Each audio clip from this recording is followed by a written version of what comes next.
Selamat malam para netizen dimanapun kita berada. Salam inspirasi bagi kita semua. Wow, ada apa ya? Ini kok menarik banget begitu kan beritanya ya dari demokrasi begitu kan. Cuma ada dua poros di Pilpres 2024 ya. Jokowi pimpin fusi koalisi pemerintahan lawan Anies Baswedan. Benarkah seperti itu ya? Kalau memang ini berita benar, maka kemudian akan menjadi catatan penting begitu kan? Akankah ini Pak Jokowi yang mengatur semua pemilu? Ya bisa jadi seperti itu begitu. Tapi mari kita baca terlebih dahulu ya komentar-komentar netizen seperti ini. Ini komentar-komentar netizen cuma ada dua poros di Pilpres 2024. Jokowi pimpin fusi koalisi pemerintahan lawan Anies Baswedan. Benarkah seperti itu begitu? Dalam catatan demokrasi kita katanya sih ya calon presiden di 2024 katanya hanya dua calon begitu. Bisa saja Anies Baswedan dihabisi oleh beberapa partai begitu, gabung ke KIB atau gabung ke KIR begitu kan. Ya bisa jadi seperti itu, Puan menjadi wakilnya begitu kan. Tetapi inilah politik kita ya, apakah dia berani atau tidak begitu kan. Seorang presiden seharusnya kan independen begitu kan. Bahkan ini pasti udah deh ada dua poros antara mempertahankan dengan segala cara versus merebut dengan dukungan rakyat ya. Mungkin agar dukungan itu bisa pecah belah, mungkin ya di situ mainnya begitu kan. Tapi perlu diingat, publik bisa menilai sendiri seperti apa begitu. Bahkan kalau dua poros syarat akan kecurangan seperti yang sudah-sudah dan kompetisi tidak akan penuh warna. Kami siap di posisi Anies Baswedan. Ini udahlah Om Jokowi, Anda istirahat aja. Tapi menurut saya pribadi langkah ini adalah langkah yang sangat krusial ya, yang perlu kita hati-hati begitu. Seorang presiden ya seharusnya independen begitu kan. Dalam artian bahwa ya jangan mengintervensi begitu kan. Biarlah kita fair juga begitu kan, secara demokrasi secara baik begitu kan, tanpa ada intervensi apapun. Ini kan aneh juga kalau memang ini benar terjadi, ada apa begitu kan, kira-kira logika kita seperti itu begitu. Tapi mari kita baca terlebih dahulu ya beritanya seperti ini. Ini beritanya cuma ada dua poros di Pilpres 2024. Jokowi pimpin fusi koalisi pemerintahan lawan Anies Baswedan. Benarkah seperti itu ya? Dikutip dari Demokrasi ID, peta koalisi partai politik dalam kontestasi Pilpres 2024 berlahan mulai terlihat. Mulai dari koalisi perubahan ya yang menempatkan Anies Baswedan sebagai calon presiden atau capres, lalu koalisi Indonesia Bersatu atau KIB ya diisi oleh Golkar, P3 dan PAN, dan terakhir koalisi Kebangkitan Indonesia Raya atau KKIR menempatkan Prabowo Subianto bersama Muhaimin Iskandar. Akankah PDIP juga begitu ya, mengusung partainya sendiri atau kader-kadernya sendiri? Ya bisa jadi begitu kan. Tetapi dari satu sisi inilah politik kita begitu. Sementara itu PDIP Perjuangan sebagai satu-satunya parpol yang dapat mengusung sendiri capresnya hingga kini belum memperhatikan sikap politiknya. Bahkan kendati demikian ya mustahil jika PDIP melepas begitu saja tampuk pemerintahan kepada kubu lawannya.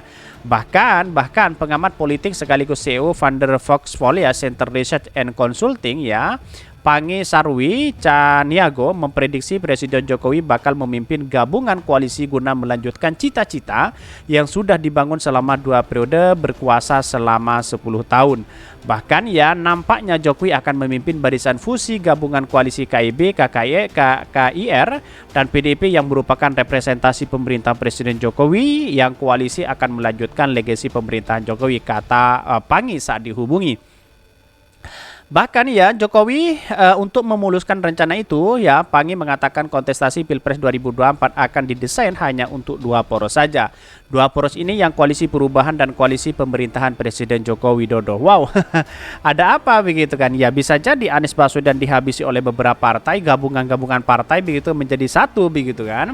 Entah itu adalah Prabowo, ya Caimin, ya PDIP, terus kemudian Golkar, PAN dan P3 masuk di satu koalisi, lalu kemudian Anies Baswedan berada di koalisi perubahan yaitu Nasdem, PKS dan Demokrat begitu kan.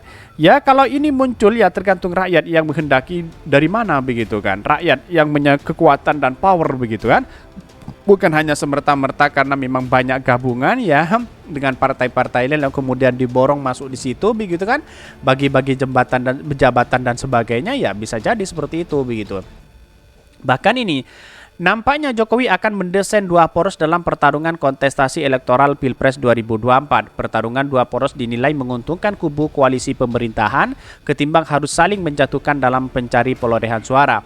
Selain itu, mengingat PDIP pernah merasakan kekalahan pada Pilkada Jakarta tahun 2017, Jokowi lebih percaya diri ya melawan Anies kalau hanya ada 2 poros ketimbang 3 poros. Model seperti DKI Jakarta akan menjadi pembelajaran bagi Jokowi. Ahok menang putaran pertama, putaran kedua pemilih AHY yang enggak masuk putaran kedua, migrasi memilih Anies akibat Ahok kalah telak. Bahkan namun di sisi lain, Yapanggi menunturkan model 2 poros memiliki ya kelemahan dan kelebihan masing-masing. Ya plusnya Pilpres hanya 1 kali putaran saja. Minusnya akan membuat politik kita ya terbelah lagi karena ada menyentalnya polarisasi dan keterbelahan karena bipolar head to head ya terhadap berhadap-hadapan dan tidak ada pemecah gelombang pungkasnya. Ya bisa jadi begitu kan.